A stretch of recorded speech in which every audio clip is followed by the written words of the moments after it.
into this house of memory and hope we gather.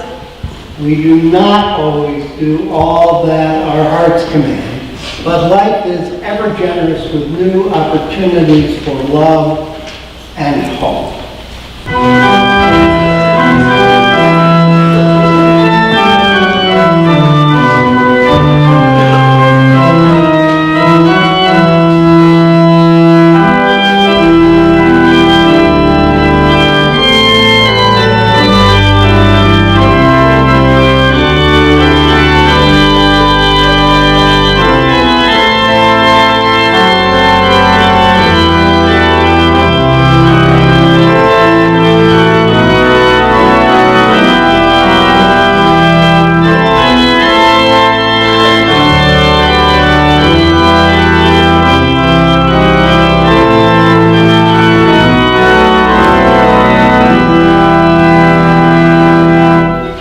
It is with great joy in my heart that I introduce our bridged students, the alumni of the First Church, here to light our chalice today.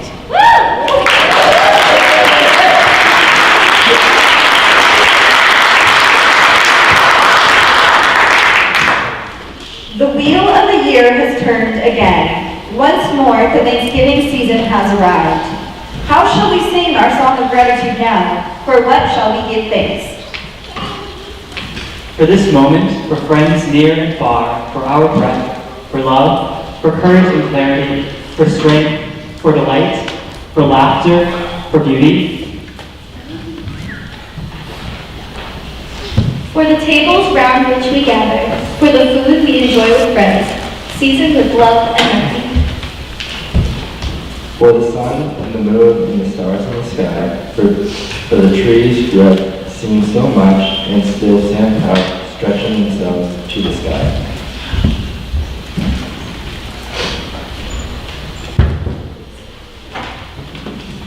For the bright voices of children, for the wisdom of elders, for actions that bless the world, for hard work that makes a difference.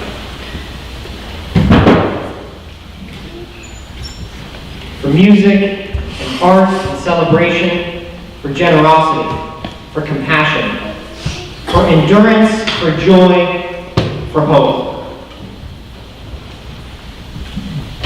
For all these things, we give thanks as we worship together.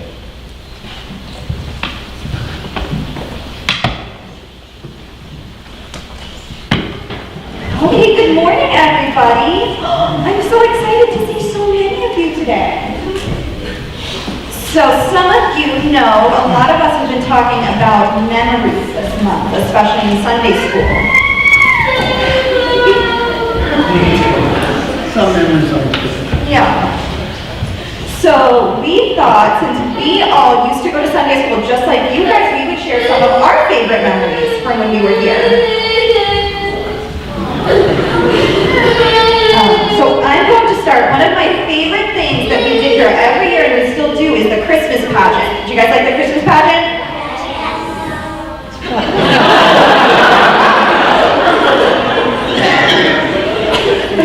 It does involve a lot of sitting, right? You have to wait for a long time. So I was a lot of different things in the pageant, and for a long time when I was little, I was an angel. I was an angel for a lot of years. And one day I was going to be one of the angels, just like I always had been, and the girl who was playing the lead angel got sick, and she couldn't do it. So they asked me if I could be the lead angel, and I said yes, and I was really excited, but I was also super, super nervous. So one thing you might not know, I do a lot of plays, but I get really, really nervous every time. But everybody was so nice, and they helped me get ready and helped me learn the part, and I had such a fun time doing it. So that's one of my favorite memories from being here. So I don't know if you'll believe it or not, but I used to be little, just like you guys. Well, not so little, for some of you. And coming to this church, I was growing up and learning about what I believed in. So one of my favorite memories of being at the church was through the coming of age process and building my own faith statement, talking to members of the church and people in the community about what I believed in, and discovering more of that and reading it right here in front of the congregation. I I remember a lot of the in-between moments, like when my brother got stuck in the bathroom and did and playing hide and seek before our class started. One of my favorite memories is from the Easter egg hunt every year. When I was really little, I was really bad at finding eggs. I never found that many eggs, but I remember a lot of the big kids used to help me, and I thought it was so nice. So when I grew up and I got big, I always remembered to help the little kids at the Easter egg hunt. So when I was a kid, I would remember very little things except for me and Jason making cornbread, Luce aggressively beating everyone I came with. It actually happened 10 minutes ago. Yeah. So my favorite memories are just getting to know everyone in my class. I made a lot of friends, all ages, older people and younger people. It's been fun. I remember growing up in the teen program, we'd all used to meet downstairs in what we called the yellow room. It was painted this really ugly yellow color, and like every time we go in there, it was almost like you got a headache. It was just horrific to look at. And then so for years we like actually planned on painting it, and then we never did. And today when we all came in, somebody just went, oh, so they painted the room, and we all were like, wait. What? We all went in and now it's blue? and we also played Candyland again. I just want to expose that Jason hit me with an inflatable cactus because I beat him. She cheated. I'll get tall. So when I was in 9th grade, we had a program for the sort of in-between kids that weren't quite kids, but weren't ready to join the main group here. And we had this program called Popcorn Theology, which I absolutely loved. And we would, different members of the church would take turns teaching us, and they'd pick a movie or a television show, and we would watch it, and then we'd talk about how that related to our own theology and our own belief system. And I thought that was really interesting and really fun to learn about.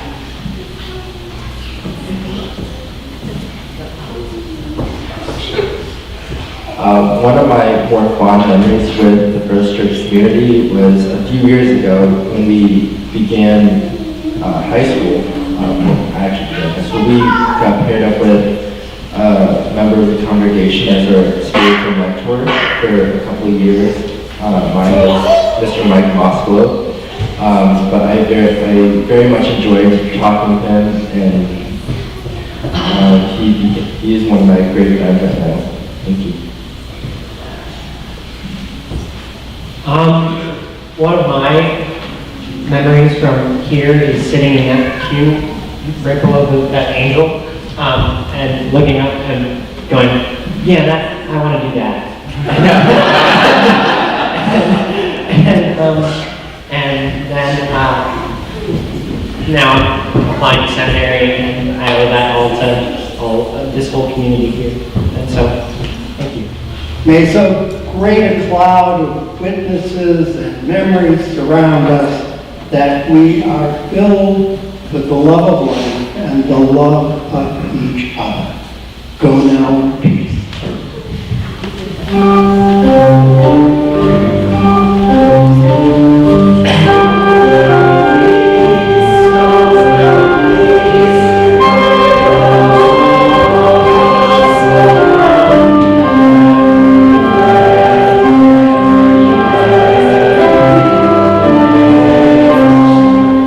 For this, our last Sunday, focusing on memory, we go back into the roots of Universalist memory and the Universalist superstar, P.T. Barnum.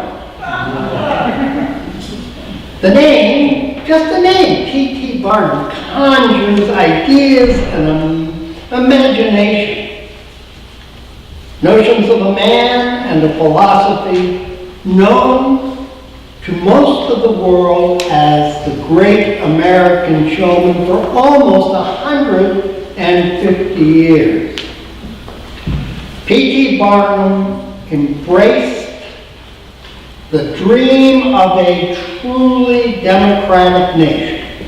In doing so, he inspired a new American society to reach beyond the limits of ordinary expectations, to see the more in life, to be open to curiosity and to wonder.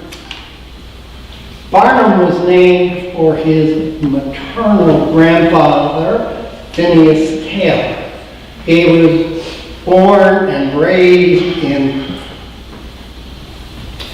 Bethel, Connecticut, in a very severe Calvinistic family. In fact, he was so terrified by the hellfire and brimstone preaching that he heard in church that he would come home and pray that he could die, because it would be better to die than to go to hell in church on every Sunday morning. He was looking for anything to break the tyranny of fear. But later he began to doubt the Calvinist teaching. He wrote in his autobiography that he heard that his grandfather was a follower of a Universalist doctrine. And he liked the sound of it. After serious consideration, he accepted the Universalist belief in a God whose mercy endureth forever, and he stuck to that religious position throughout his life. It was a sustaining vision to break the tyranny of fear. Barnum had a knack for making money. Growing up, the future salesman sold snacks, made and sold cherry rum, and by the age of 12 had made enough money to purchase his own livestock, which he and several friends drove to Brooklyn, where they could get a higher price, and by the way, learn some of the wonders of New York City. At the age of 19, he married Charity Hallett, and by then, the young entrepreneur had several businesses: a general store, an auction house, real estate speculation. He also personally ran a state lottery in Connecticut. He was active in local politics, and he fought against blue laws, which you may remember are used to restrict gambling and travel. He also started a weekly newspaper in 1829. It was called the Herald of Freedom in Danbury, Connecticut.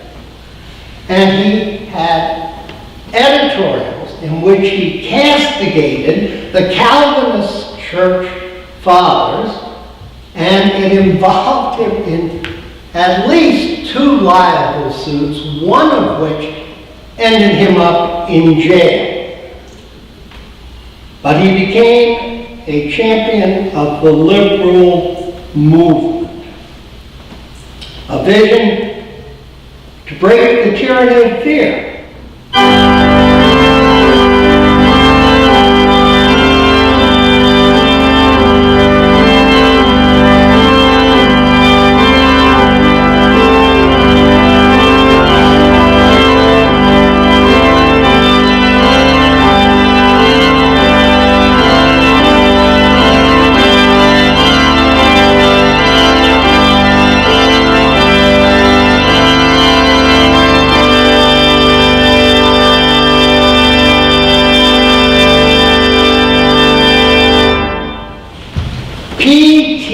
P.T. Barnum.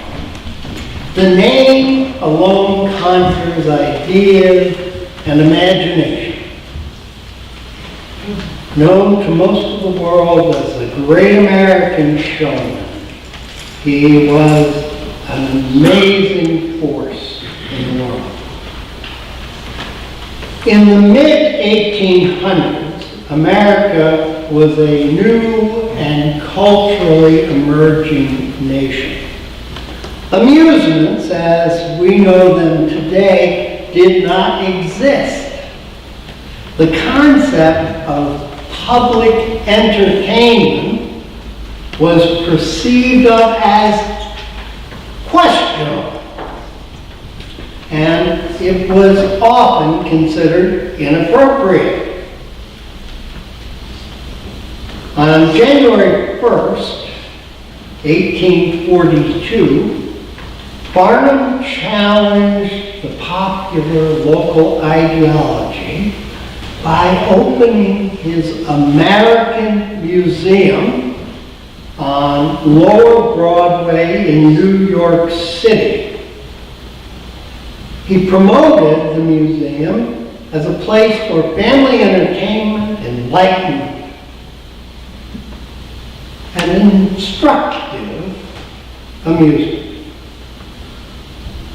It became a shrine for advancing public knowledge of the fine arts, music, literature, the marvels of nature, showcasing natural curiosities along with the artistic and historic exhibits.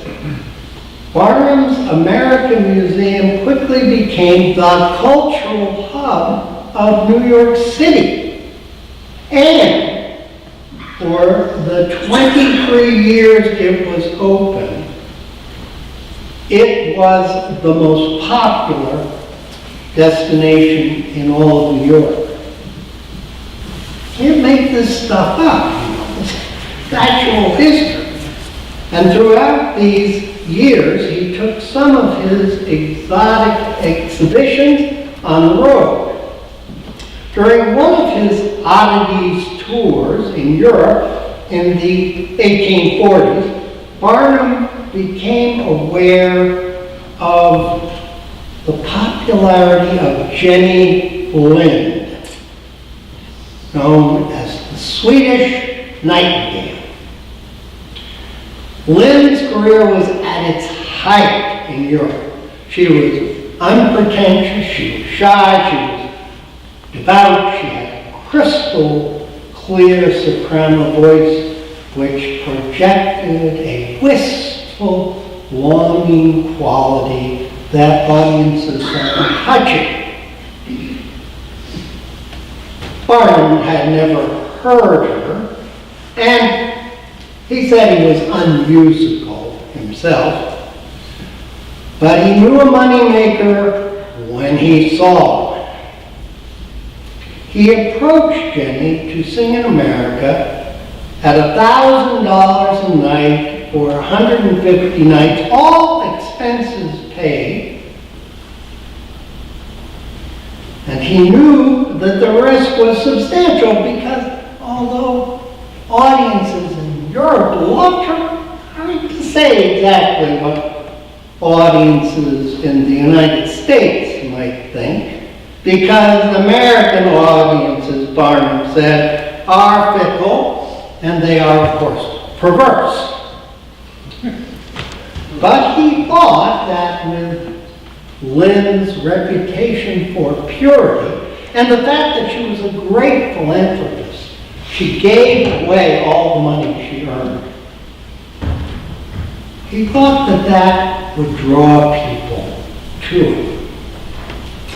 Lind, who had indeed heard of P.T. Barnum, demanded the fee in advance. Barnum agreed. She accepted the offer, which would allow her to raise huge sums for endowing poor children's school in Sweden. Now, the fee was a little bit of a problem Barnum had to borrow heavily on all of his properties, and he still was a little short. But he persuaded a Philadelphia Universalist minister by the name of Edwin Chapin Sweetser, yes, a relative of mine, who thought that Lind would be a good influence on American morals, and so loaned Barnum the $5,000. Now, the contract also gave Lind the opportunity to drop out of Barnum's tour after 60 performances or 100 days by paying Barnum $25,000 if she did so. So, Lind and her small company sailed to America in September of 1850. And as a result of Barnum's months of preparation, she was a celebrity even before she arrived in the U.S. 40,000 people, according to police estimates, greeted her ship. Also, as she arrived, Barnum introduced one of the things anyone can now see at concerts.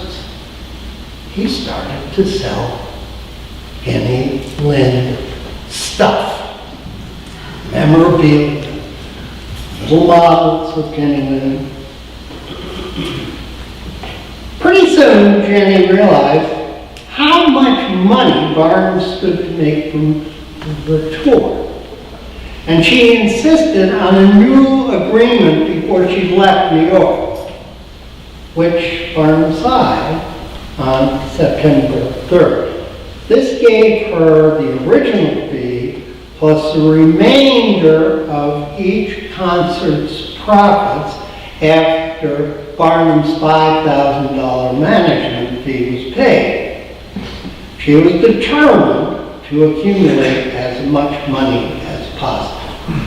Well, of course, Barnum whipped up all kinds of enthusiasm. He sent 26 journalists along with the tour. Later, took it to Cuba and the southern states. By 1851, Lind had it with Barnum, the journalists, the marketing, and they parted amicably. And the tour continued for nearly a year under her own management. Lind gave 93 concerts in America, with Barnum earning her about $350,000, or in today's dollars, about $12 million. And Barnum netted at least $500,000, or in today's money, $14 million. He used that money to start the Bridgeport Hospital and found Tufts University. It was a vision to break the tyranny of fear. But then he went broke. Started to back a very poor company, and he went bankrupt. And that started 4 years of litigation and public humiliation. P.T. Barnum was no favorite of the Unitarians, by the way. During this time of Barnum's downfall, Ralph Waldo Emerson proclaimed that his downfall showed the gods visible again. Other critics also celebrated Barnum's comeuppance. But by 1860, he emerged from debt and resumed the ownership of his museum, a vision to break the tyranny of fear. Living in Bridgeport, he and his wife regularly attended the Church of the Redeemer, Universalist. And he was a member and secretary of the Board of trustees of that congregation. During his tenure in that role, the congregation ordained the first woman minister in the United States, Olympia Brown, and she became its minister. And then, of course, the circus, all sorts of incredible things. Barnum's funeral was held in Bridgeport South Congregational Church because it was the only church large enough to hold the mourners. Henry Chapin Sweetser spoke the eulogy over Barnum's body. P.T. Barnum was a born fighter for the weak against the strong, the oppressed against the oppression. The good heart, tender as it was brave, would always spring up at the cry for help and rush on with the sword of assistance. This was not all that made him loved, for the good cheer of his nature was like a halo about him. He always had time to right a wrong, always had time to be a good citizen, state or republic in which he lived. He had a clear vision to break the tyranny of fear. Though in his life he was humiliated, jailed, bankrupted, and reviled, he died a prophet because he had a vision that broke the tyranny of fear.